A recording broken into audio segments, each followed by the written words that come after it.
Eu sou contra o aborto e voto sim.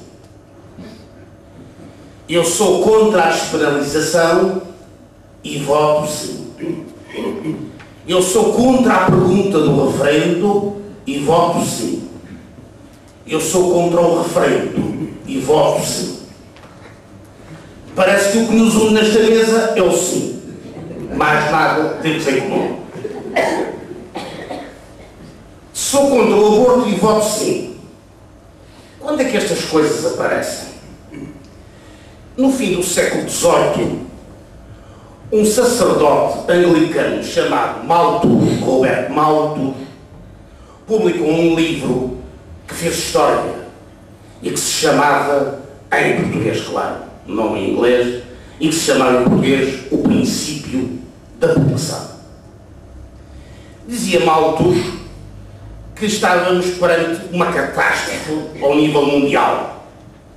É que a agricultura e os alimentos progrediam segundo uma progressão aritmética, enquanto que a população progredia segundo uma progressão geométrica. Admitindo que os meus amigos não são versados em grandes matemáticas, em todo o caso, uma progressão é uma sucessão de números em que um dos fatores depende do anterior sempre segundo o mesmo processo. Uma progressão aritmética é aquela em que se soma ao número anterior uma constante.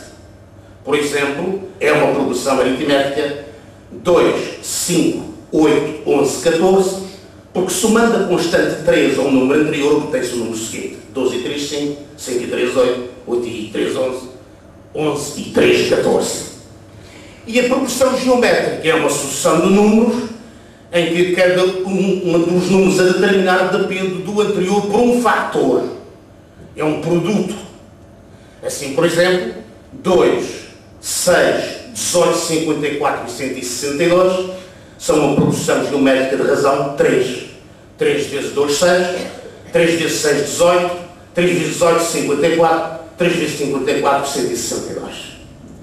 A diferença está aqui. É que na progressão aritmética, em 5 fatores, de 2 passo para 14, é como se multiplicasse por 7. Mas na progressão geométrica, de 2 passo para 162, é como se multiplicasse por 81.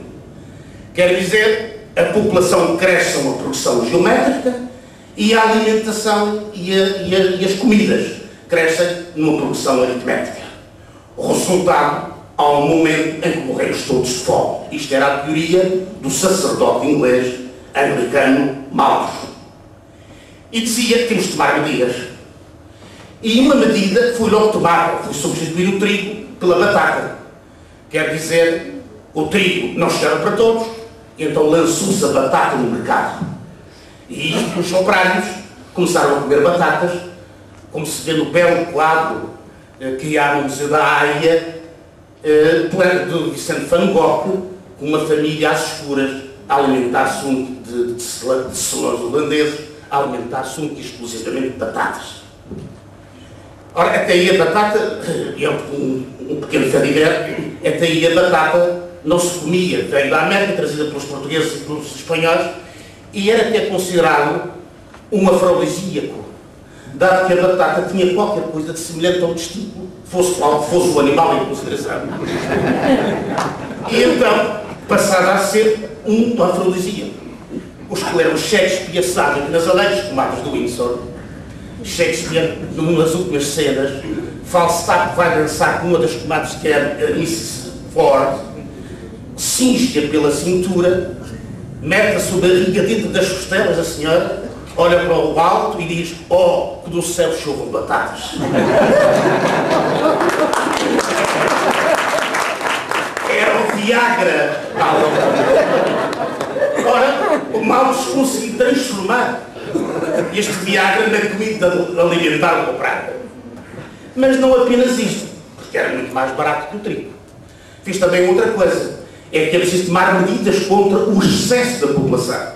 E o que é que propõe o sacerdote Malthus? Não propõe o aborto, que isso era pouco. E além disso podia pôr a mulher em risco. Propõe uma medida muito mais radical e mais eficaz, e até se quiser, mais saudável, era o infanticídio. Nascia e matava-se à nascença. Isto é, portanto, a proposta que a burguesia propõe para estas soluções. Até que, quase um século depois, aparece Marx e põe a nu toda esta teoria. E diz: o que o senhor está aí a confundir é que não percebeu ainda que cada sistema económico tem a sua própria lei da população. E que o capitalismo também tem a sua própria lei da população. O que o senhor não consegue compreender, e o homem já tinha morrido, é claro, o que o senhor não conseguia compreender é que o que determina a acumulação desta sociedade é a lei da tendência decrescente da taxa de lucro. E então, como os investimentos vão conduzindo a taxas de lucro cada vez mais baixas, taxas, não montantes de lucro, mas taxas de lucro cada vez mais baixas, ao momento em que uma parte do capital não é aplicável e uma parte da população não é utilizada. Esta é a lei da população do sistema capitalista. E Marx dizia: isto não se resolve nem pelo aborto, nem pelo infanticídio. Nada disto se resolve desta maneira. Isto resolve-se por um outro princípio. E isso que os senhores dizem que o operário deve matar a nascença é aquilo que nós temos de defender, porque sem ele não fazemos a revolução.